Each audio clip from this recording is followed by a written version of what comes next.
പരമകാരുണികനായ ശ്രീനാരായണ ഗുരുദേവ തൃപാദങ്ങൾക്ക് മുന്നിൽ പ്രണാമം. ശ്രീനാരായണ ഗുരുദേവ തൃപാദങ്ങളാൽ വിരചിതമായ വിശാഖ ഷഷ്ടി എന്ന കൃതിയിലെ 16ാമത് ശ്ലോകത്തിൻ്റെ പഠനത്തിലേക്ക് നാം പ്രവേശിക്കുകയാണ്. പാതായ ദേഹി ഭുവി മാതാവു തന്നുദര പാതാള ദുർഗതി കലർന്നേതാദൃശ വ്യഥകളോതാൻ പ്രയാസമത് നീതാനറിഞ്ഞു മനമേ. പ്രേതാധിമേലിനി ഏതാണഹോ ദിവസമേതാൾക്കുമിന്നിതിലഹോ. ഭൂതാധിപൻ പളനി പൂതാലയൻ കരുണ നേതാവിതിൻ സുഗതയേ. പാതായ ദേഹി ഭുവി മാതാവു തന്നുദര പാതാള ദുർഗതി കലർന്നേതാദൃശ വ്യഥകളോതാൻ പ്രയാസമത് നീതാനറിഞ്ഞു മനമേ. പ്രേതാധിമേലിനി ഏതാണഹോ ദിവസമേതാൾക്കുമിന്നിതിലഹോ. ഭൂതാധിപൻ പളനി പൂതാലയൻ കരുണ നേതാവിതിൻ സുഗതയേ. ഇതാണ് ശ്ലോകം.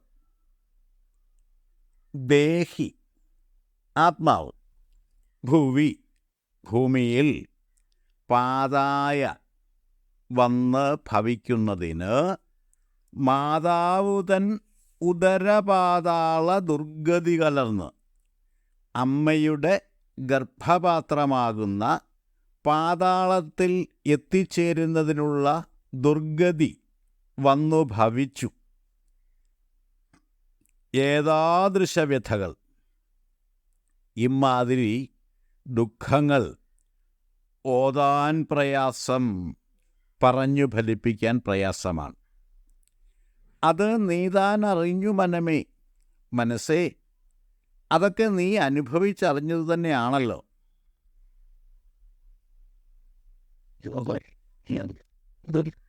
പ്രേതാധി, പ്രേതമെന്ന് പറയുന്നത് ജഡ ശരീരത്തെയാണ്, അല്ലെ ശവശരീരത്തെയാണ് സാധാരണ പ്രേതം എന്ന് വിശേഷിപ്പിക്കുന്നത്. പ്രേതാധി ശവമായി തീരുമെന്നുള്ള ഭയം, അതായത് മൃത്യുഭയം. മേലിൽ ഇനി ഏതൊരാൾക്കും ഇന്നിതിൽ ഏതാണഹോ ദിവസം. മേലിൽ ഇനി ഏതൊരാൾക്കും എന്ന് പറഞ്ഞാൽ ഈ മൃത്യുഭയം എല്ലാവർക്കും ഇനി വരാൻ പോകുന്നത്, അത് ഭാവിയിലാണ്. നിലവിൽ ജീവിച്ചിരിക്കുമ്പോഴുള്ള ഭയമാണ് മൃത്യുഭയം. അതുകൊണ്ടാണ് അതിനെ മേലിൽ വരാനിരിക്കുന്ന ഭയമാണ് മൃത്യുഭയം എന്ന് പറയുന്നത്. ഇന്നിതിൽ ആയുഷ്കാലത്ത് ഇക്കാര്യത്തിൽ മരണം എല്ലാവർക്കും സുനിശ്ചിതമാണ്, അത് അനിവാര്യമാണ്. അപ്പോൾ ആ ഒരു കാര്യം ഈ ആയുഷ്കാലത്തിൽ ജീവിച്ചിരിക്കുമ്പോൾ ഏതാണഹോ ദിവസം, നിശ്ചയിക്കപ്പെട്ട ദിവസം ഏതാണാവോ. ഇതിൽ ഇക്കാര്യത്തിൽ സുഗതയേ, ശുഭപര്യവസാനത്തിനായി, നേതാവ് നയിക്കുവാൻ കെൽപ്പുള്ളവനായിട്ടുള്ളവൻ, ഭൂതാധിപൻ പളനി പൂതാലയൻ കരുണ, ഭൂതാധിപനും പളനിയെ പാവനമായ ആലയമാക്കി തീർത്തിട്ടുള്ളവനുമായ മുരുകൻ്റെ കരുണ മാത്രമാണ്. അഹോ, ആശ്ചര്യം തന്നെ. ശ്ലോകാർത്ഥം സംക്ഷേപിച്ചിങ്ങനെ പറയാം.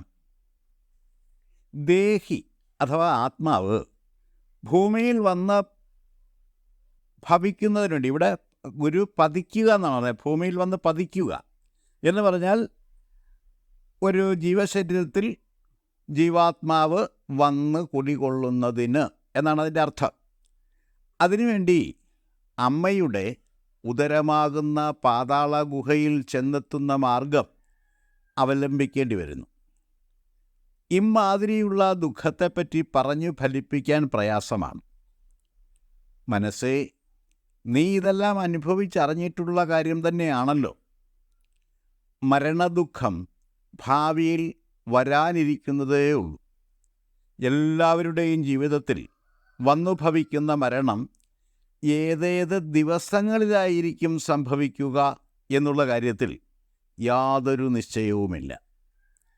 ഇങ്ങനെ ദുഃഖകരമായ ജനന മരണങ്ങൾക്കിടയിലുള്ള ആയുഷ്കാല ജീവിതത്തെ സുഖകരമാക്കി തീർക്കാനുള്ള വഴികാട്ടി സർവഭൂതാധിപനും പളനിയെ പാവനമായ ആലയമാക്കി തീർത്തവനും കരുണാവാനുമായ സുബ്രഹ്മണ്യൻ മാത്രമാണ്. അത്ഭുതം തന്നെ. ജനന മരണ സമസ്യയെ താത്വികമായി വിചാരം ചെയ്യുന്ന ശ്ലോകമാണിത്. പരമാത്മാവിൻ്റെ ജീവാത്മഭാവത്തിലേക്കുള്ള ആവിർഭാവത്തിൻ്റെ രേഖാചിത്രം വരഞ്ഞുകൊണ്ടാണ് ശ്ലോകം സമാരംഭിക്കുന്നത്. ദേഹി അഥവാ ജീവാത്മാവ് പരമാണുസ്വരൂപിയായി മാതാവിൻ്റെ ഗർഭപാത്ര ഗുഹയ്ക്കുള്ളിൽ പ്രവേശിക്കുന്ന പ്രക്രിയയാണ് ഇദം പ്രഥമമായി നടക്കുന്നത്. ആലോചിച്ച് നോക്കിയാൽ അതൊരു അത്ഭുത പ്രതിഭാസമാണ്. ഏകവും അഖണ്ഡവുമായ പരമാത്മസത്ത സർവത്ര സർവ്വതിലും നിറഞ്ഞ് കുടികൊള്ളുന്നു. കോടാനുകോടി ജീവശരീരങ്ങളിൽ ജീവാത്മസത്തയായി ഭാവം പകർന്നാടുന്നത് ഒരേ ഒരു പരമാത്മസത്ത തന്നെയാണ്. ആ പകർന്നാട്ടം എങ്ങനെ സംഭവിക്കുന്നു എന്ന കാര്യമാണ് ഇവിടെ വിചാരം ചെയ്യപ്പെട്ടിരിക്കുന്നത്. മാതാപിതാക്കളുടെ ദേഹങ്ങളിൽ കുടികൊള്ളുന്ന പരമാത്മസത്തയുടെ പ്രേരണയാൽ അനുരാഗബദ്ധരായിത്തീരുന്ന അവരുടെ സംഗമഫലമായി ബീജാണ്ഡങ്ങൾ സംയോജിച്ച് ഭ്രൂണരൂപീകരണം നടക്കുന്നു. ആ ഭ്രൂണം സൂക്ഷ്മവിചാരം ചെയ്തറിയുമ്പോൾ ജീവാത്മസത്തകളുടെ ഏകീഭാവ പരിണാമ സൃഷ്ടിയാകുന്നു എന്ന് മനസ്സിലാക്കാവുന്നതാണ്. മാതൃശരീരത്തിൻ്റെ ജൈവിക ഘടനയനുസരിച്ച് ഭ്രൂണനിക്ഷേപം സ്വയമേവ നടക്കേണ്ടത് ഗർഭപാത്ര ഗുഹയ്ക്കുള്ളിലാണ്. അദ്വൈതികൾ അതിനെ ബ്രഹ്മനിശ്ചയമായി കണക്കാക്കുന്നു. ഏകവും അഖണ്ഡവും അദ്വയവും നിത്യവും അവിഛിന്നവുമായ പരമ്പൊരുൾ വാസ്തവത്തിൽ പെരുകുകയോ വളരുകയോ നശിക്കുകയോ ചെയ്യുന്നതല്ല.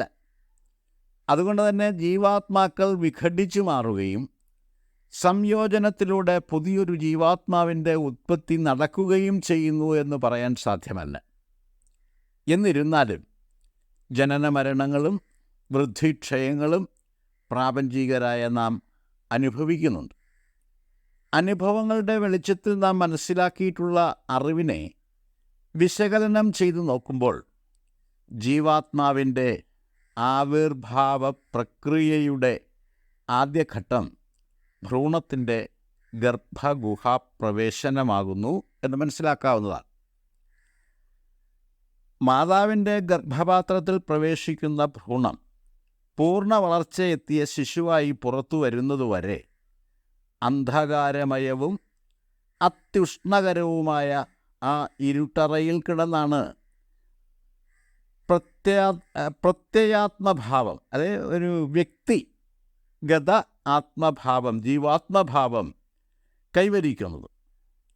ദേഹി കുടികൊള്ളുന്ന ദേഹരൂപീകരണത്തെ ദേഹിയുടെ ഭൂനിപാതം എന്നാണ് ഗുരു വിശേഷിപ്പിച്ചിരിക്കുന്നത്. ഈ നിപാതഗതിയെ പാതാള ദുർഗതിയായും വിശേഷിപ്പിച്ചിരിക്കും. വിചാരം ചെയ്തു നോക്കിയാൽ ഈ പാതാള ദുർഗതി എത്രത്തോളം ദുഃഖകരമായിരിക്കുന്നു എന്ന് വാക്കുകൾ കൊണ്ട് പറഞ്ഞറിയിക്കാൻ പ്രയാസമാണ്. അക്കാര്യം നീ അനുഭവിച്ചറിഞ്ഞതാണല്ലോ മനസ്സേ എന്ന് ഗുരു ആത്മഗതം നടത്തിയിരിക്കുന്നു. ഒരു മനുഷ്യൻ്റെ ജീവിതത്തെയാണ് അവൻ്റെ ആയുഷ്കാലമായി കണക്കാക്കുന്നത്. ജനന മരണങ്ങൾക്കിടയിലുള്ള കാലദൈർഘ്യമാണ് ആയുഷ്കാലം. മാതാവിൻ്റെ ഗർഭഗുഹയിൽ പ്രവേശിച്ച് ആ പാതാള ദുർഗതി തരണം ചെയ്ത് ജന്മം വരിക്കുന്ന പ്രക്രിയ അഥവാ ജീവാത്മാവിൻ്റെ ആവിർഭാവ പ്രക്രിയ അത്യന്തം ദുഃഖകരമാകുന്നു എന്ന് പറഞ്ഞതിന് ശേഷം മരണം എന്ന സമസ്യയ്ക്കു നേരെയാണ് ഗുരു വിരൽ ചൂണ്ടുന്നത്. മരണം അനിവാര്യമായൊരു പ്രതിഭാസമാണ്. അതെപ്പോൾ എങ്ങനെ സംഭവിക്കും എന്ന് നിശ്ചയം ചെയ്യാൻ ആരാലും സാധ്യമല്ല. അതുകൊണ്ട് തന്നെ തിരിച്ചറിവുണ്ടാകുന്ന കാലം മുതൽ മനുഷ്യൻ മൃത്യുഭയത്തിനടിമയായി ഭവിക്കുന്നു. ചുരുക്കി പറഞ്ഞാൽ ജനനം പോലെ തന്നെ മരണവും വാഗാതീത ദുഃഖമാണ് പ്രദാനം ചെയ്യുന്നത്. മറ്റൊരു തരത്തിൽ പറഞ്ഞാൽ ദേഹിയുടെ ദേഹപ്രവേശനവും ദേഹവിയോഗവും അതിനിടയിലുള്ള ആയുഷ്കാല അനുഭവങ്ങളും ദുഃഖപൂരിതമാണ്. സൃഷ്ടിന്മുഖ സംഹാരാത്മകമായ വാഴ്വിൻ്റെ നിയതിയെ ശൈവതത്വപ്പൊരുളിലൂടെ സാക്ഷാത്കരിച്ചെടുക്കാൻ സുബ്രഹ്മണ്യോപാസന സഹായകമാണെന്നാണ് ശ്ലോകത്തിൻ്റെ ഉപസംഹാരത്തിൽ പറഞ്ഞിരിക്കുന്നത്. ഭൂതാധിപനായ സുബ്രഹ്മണ്യൻ ശിവൻ്റെ മംഗളാത്മക സംഹാരത്തെയും പളനി ഭൂതാലയനായ സുബ്രഹ്മണ്യൻ ജ്ഞാന സ്വരൂപതയെയും ആണ് പ്രതീകവൽക്കരിക്കുന്നത്. ഇത്രയും കാര്യങ്ങളാണ് ഈ ശ്ലോകത്തെപ്പറ്റി വിശദീകരിക്കാനായിട്ടുള്ളത്. ഞാൻ എൻ്റെ വാക്കുകൾ ഉപസംഹരിക്കുന്നു. ഗുരുധർമ്മം വിജയിക്കട്ടെ.